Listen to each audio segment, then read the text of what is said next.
অনেকেই আপনারা তো প্রচুর বিজ্ঞাপনে দেখেছেন যে এই ক্রেডিট কার্ডে এই সেলে এত পার্সেন্ট ছাড়, ওই ক্রেডিট কার্ডে এই সেলে এত পার্সেন্ট ছাড়। তো এটা দেখে আপনার মনে হতেই পারে যে ক্রেডিট কার্ডে কি জিনিস, বা ক্রেডিট কার্ড থাকলে আপনি সেটাকে কত সুন্দরভাবে ম্যানেজ করতে পারবেন বা ব্যবহার করতে পারবেন, বা ক্রেডিট কার্ড থাকার সুবিধা কি, ক্রেডিট কার্ড থাকার অসুবিধা কি, ক্রেডিট কার্ড কিভাবে মেনটেন করতে হবে।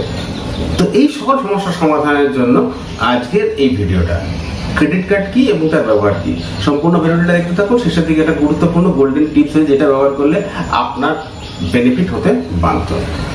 তো নমস্কার বন্ধুরা, আমি চন্দন আর আপনারা দেখছেন ইউটিউব চ্যানেল চন্দন বিশ্বাস। যদি চ্যানেলে নতুন এসে থাকেন অবশ্যই সাবস্ক্রাইব করুন, আর বেল নোটিফিকেশনটা অন করে রাখবেন যাতে করে সমস্ত রকমের ফিনান্সিয়াল রিলেটেড ভিডিও আপনার কাছে সবার আগে পৌঁছায়। আর ভিডিওটা ভালো লেগে থাকলে অবশ্যই লাইক করবেন আর বন্ধুদের মাধ্যমে শেয়ার করবেন। তো চলুন বেশি কথা না বলি, শুরু করি।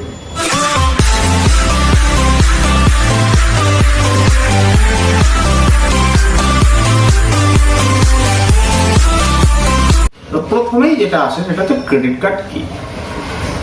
তো ক্রেডিট কথার অর্থ ধার, মানে এমন একটা কার্ড যেটা আপনি ধার হিসেবে ব্যবহার করতে পারবেন। আপনার কাছে যে ডেবিট কার্ড বা এটিএম টা, সেটা দিয়ে আপনি ক্যাশ উইথড্র করেন বা আপনার জমা টাকার উপর থেকে আপনি কোনো জিনিস ক্রয় করেন, এটা আপনার টাকা নেই অ্যাকাউন্টে, আপনি কার্ডের মাধ্যমে, ধারের মাধ্যমে আপনি যে কোনো জিনিস কিনতে পারবেন। এটা হচ্ছে একটা টাইপ অফ প্লাস্টিক মানি, যেটা দিয়ে আপনি সাধারণত যে কোনো প্রকারে পেমেন্ট করতে পারবেন, যে কোনো প্রকারে পারচেস করতে পারবেন এবং যে কোনো প্রকারে বিল পেমেন্ট করতে পারবেন, যেটা সর্বাধিক 50 দিন আপনার ইন্টারেস্ট ছাড়া এই টাকাটা আপনি ধার নিতে পারবেন বা ক্রেডিট দিতে পারবেন। যদি প্রয়োজন হলে তাহলে ইমার্জেন্সিতে এটিএম থেকে ক্যাশও উইথড্র করতে পারবেন। তবু আমি প্রথমেই বলে দিলাম, ভুলেও এটিএম থেকে ক্যাশ উইথড্র করবেন না। কি করে আপনি ক্রেডিট কার্ড পেতে পারেন? বিভিন্ন রকমের ব্যাংক আছে, তারা ক্রেডিট কার্ড প্রোভাইড করে। তাদের কাছে আপনি যদি আপনার মান্থলি ইনকাম বা আপনার ইয়ারলি ইনকাম ট্যাক্স রিটার্ন আর আপনার সিবিল যদি খুব ভালো হয়, তাহলে আপনাকে যে কোনো ব্যাংক ক্রেডিট কার্ড প্রোভাইড করবে। সিবিল কি, মোস্ট ইম্পর্টেন্ট থিং। সিবিল সে সম্পর্কিত ভিডিও আমি নিচে ডেসক্রিপশনে দিয়ে দেবো এবং অবশ্যই আই বাটনে দিয়ে দেবো। জিনিস এই ভিডিওটা অবশ্যই দেখবেন।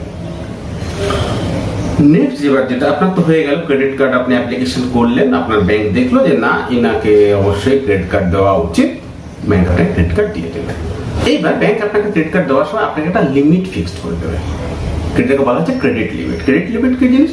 যে আপনি সর্বাধিক এক মাসে কত টাকা ধার নিতে পারবেন, মানে কত টাকা জিনিস ক্রয় করতে পারবেন। হয়তো দেখা গেল আপনার মান্থলি স্যালারি হয়েছে 50,000 টাকা, আপনাকে হয়তো ক্রেডিট লিমিট দিল 70,000 টাকা। তার মানে আপনি সর্বাধিক এক মাসে 70,000 টাকার জিনিস পারচেস করতে পারবেন। আবার দিচ্ছি, কখনোই আপনার ফুল ক্রেডিট ইউজ করবেন না। ভিডিওটি দেখতে থাকুন। কেন ইউজ করবেন না? অবশ্যই আপনি ক্রেডিট কার্ড খুব ভালোভাবে মেনটেন করেন, খুব ইজিলি বিল পেমেন্ট করে, আপনার যদি কোনো ডিউ না থেকে থাকে, আপনাকে যদি কোনো ইন্টারেস্ট না পে করতে হয়, তাহলে কিন্তু নেক্সট ইয়ার আপনার ক্রেডিট লিমিট ব্যাংক বাড়িয়ে দেবে। এরকম প্রতি বছর যদি আপনার ক্রেডিট হিস্ট্রি খুব সুন্দর হয় এবং আপনার ক্লিয়ারেন্স যদি খুব ভালো হয়, তাহলে আপনার কিন্তু ক্রেডিট লিমিট বাড়তে থাকে। বিল জেনারেটটা হচ্ছে কি, ধরুন আপনার মাসের 1 তারিখে বিল। এবার আমি উদাহরণস্বরূপ 1 তারিখ বললাম, এক্ষেত্রে 5 তারিখ হতে পারে, 7 তারিখ হতে পারে, 27 হতে পারে, 18 হতে পারে, যা ইচ্ছা। ব্যাংক তার নিজের মতন যে কোনো একটা বিল রেট আপনার জন্য ফিক্সড করবে। এই ব্যাপারটা মাথায় রাখবেন। 1 তারিখ বললাম মানে 1 তারিখ আজকে আপনার বিল জেনারেট হবে। আপনি প্রিভিয়াস মাসের, আগের মাসের 1 তারিখ কোনো জিনিস কিনেছিলেন, তাহলে আপনি ফ্রি ক্রেডিট পিরিয়ড কত পেলেন? আগের 1 থেকে 30, মানে 30 দিন। এই 30 দিনের কোনো ইন্টারেস্ট আপনাকে দিতে হবে না। আবার এই বিল জেনারেট আজকে 1 তারিখ হলো, এই 1 তারিখের পর থেকেও আপনাকে আরো 20 দিনের মধ্যে বিলটা পে করতে হবে। এই 20 দিন পর্যন্ত আপনি বিল পে করতে পারবেন, তার ক্ষেত্রেও কোনো ইন্টারেস্ট লাগবে না। তাহলে ব্যাপারটা কি দাঁড়ালো, গত মাসের 1 তারিখে যদি আপনি কোনো জিনিস পারচেস করে থাকেন, তাহলে গত মাসের 30 দিন, এই মাসের 20 দিন, টোটাল সর্বাধিক 50 দিন পর্যন্ত আপনি ফ্রি ক্রেডিট পাবেন। তবে আমি আপনাকে বলবো যে 20 তারিখ, মানে 20 দিনের মাথায় কি আপনি বিল পেমেন্ট করবেন না, চাইবেন তার আগে 3-4 দিন আগে অবশ্যই বিলটা পেমেন্ট করে দেবেন। এটা গেল 1 তারিখে। যদি আপনার পারচেস হয়ে থাকে তাহলে 15 তারিখে, তাহলে কত দিন হবে? 15 দিন ফ্রি ক্রেডিট। আর তারপরে 1 তারিখে বিল জেনারেট, তারপরে 20 দিন, মানে 15 + 20 35 দিনের ফ্রি ক্রেডিট পাবেন। আবার যদি আপনি কিনে থাকেন 30 তারিখে, তাহলে কি হবে? 1 দিন 30-এর পরে একদিন, আর এদিকে 20 দিন, সর্বাধিক 21 দিন আপনি করবেন। এইভাবে কিন্তু বিলটা জেনারেট হয়। এই বিল জেনারেটের পর যেটা অপশন আসে সেটা হচ্ছে বিল পেমেন্ট। এইখানে হচ্ছে খেলা শুরু। বিল পেমেন্টটা কি? ধরুন আপনি আপনার ক্রেডিট কার্ডের বিল হয়েছে 10,000 টাকা। ব্যাংক আপনাকে দুটো অপশন দেবে, একটা ফুল অ্যামাউন্ট পে, একটা মিনিমাম পে। ধরুন আপনার বিল জেনারেট হয়েছে 10,000 টাকা, আপনাকে ব্যাংক বললো আপনি 2,000 টাকা মিনিমাম পে করতে পারেন, বাকি টাকাটা 8,000 টাকার উপরে ইন্টারেস্ট লাগবে। সময়ের জন্য চেষ্টা করবেন না, করবেনই ফুল অ্যামাউন্ট ক্লিয়ার করতে, মিনিমাম অ্যামাউন্ট নয়। মিনিমাম অ্যামাউন্টের গল্পটা কি আছে? ধরুন আপনি মিনিমাম অ্যামাউন্ট আপনাকে বললো 2,000 করুন, তাহলে আপনার হয়ে যাবে, আপনি 2,000 টাকা পে করে দিলেন, তাহলে বাকি কত থাকলো? 8,000 টাকা। এই 8,000 টাকার ইন্টারেস্ট পড়বে কিন্তু যবে আপনি জিনিসটা পারচেস করেছেন। মানে আপনি যদি গত মাসের 1 তারিখে পারচেস করেছেন, তাহলে এই মাসের ওই মাসের 30 দিন, নেক্সট মাসের 30 দিন, তারপরে বিল জেনারেটের টোটাল এত দিনের ইন্টারেস্টটা আপনার কিন্তু চাপবে। সেক্ষেত্রে মাথায় রাখবেন মিনিমাম অ্যামাউন্ট পে করার ক্ষেত্রে একটু ইম্পর্টেন্ট। আপনি হয়তো কোনো বিলই পে করলেন না, কি হবে? Fine, late fine, super fine, না জানে কত কত ফাইন আছে, কত কত জিনিস আছে আপনার উপরে চাপবে। শুরু হবে আসল ক্রেডিট কার্ডের নেগেটিভ দিকগুলো। তো এই বিষয়ে মাথা রাখবেন। যদি প্রচন্ড অসুবিধা না হয়, মিনিমাম পেমেন্টের কাছে যাবেনই না, সবসময় ফুল পেমেন্ট করবেন। এবং ততটাই ক্রেডিট, মানে ততটাই আপনি জিনিসপত্র কিনবেন যতটা আপনার প্রয়োজন। অতিরিক্ত জিনিসপত্র কিনলে তখন কিন্তু আপনার প্রয়োজনীয় জিনিসগুলো বিক্রি করতে হবে। এটা ডিসঅ্যাডভান্টেজের কথা। অ্যাডভান্টেজ কি? তাহলে যে কোনো ক্রেডিট কার্ডের ক্ষেত্রে আপনি কখনোই আপনাকে পকেটে পয়সা নিয়ে যেতে হচ্ছে না, আপনার কার্ডটা থাকলে আপনি পারচেস করতে পারবেন। আর আপনি কোথায় কত কি ট্রানজাকশন করছেন, কোথায় কত কি বিল পেমেন্ট করছেন, টোটাল একটা হিস্ট্রি কিন্তু ক্রেডিট কার্ডের মাধ্যমে আপনি পেয়ে যাবেন। ট্রানজাকশন হিস্ট্রিটা অবশ্যই পেয়ে যাবেন। আর কি সব থেকে এটা হচ্ছে আপনি যদি রেগুলার খুব ভালোভাবে ক্রেডিট কার্ড মেনটেন করেন, আপনার যদি বিল পেমেন্ট একদম টাইম টু টাইম হয়, তাহলে কিন্তু উইদিন 4 to 5 মান্থ আপনার ক্রেডিট স্কোর হুড় করে বাড়তে থাকবে। এটা সব থেকে বড়। এবার আছে ডিসঅ্যাডভান্টেজ। প্রত্যেক জিনিসের যদি অ্যাডভান্টেজ থাকে, তাহলে তার ডিসঅ্যাডভান্টেজ তো অবশ্যই থাকবে। সব থেকে বড় ডিসঅ্যাডভান্টেজ হচ্ছে এটার ইন্টারেস্ট 36 থেকে 48%। ঠিক শুনেছেন, 36 to 48% ইন্টারেস্ট। এবং কোন রকমের যদি আপনার বিল পেমেন্টে গোলমাল হয়, না জানি কত রকমের এদের চার্জ আছে, সে আপনি তো এদের চার্জের আছে শেষ হবে না। সিবিল খারাপ হবে, কয়েকটা ছোটখাটো জিনিস কেনার জন্য আপনার অহেতুক সিবিল খারাপ হবে, পরবর্তীকালে আপনার যখন জেনুইন লোনের প্রয়োজন হবে, আপনাকে কিন্তু ব্যাংক লোন দেবে না। প্রশ্ন করেন যে তাহলে ক্রেডিট কার্ড নেব না? আমি বলবো অবশ্যই নেবেন, যদি আপনি স্মার্টলি ইউজ করেন। যদি আপনি ভুলে যান কার্ডের বিল পেমেন্টের কথা, যদি আপনার মানে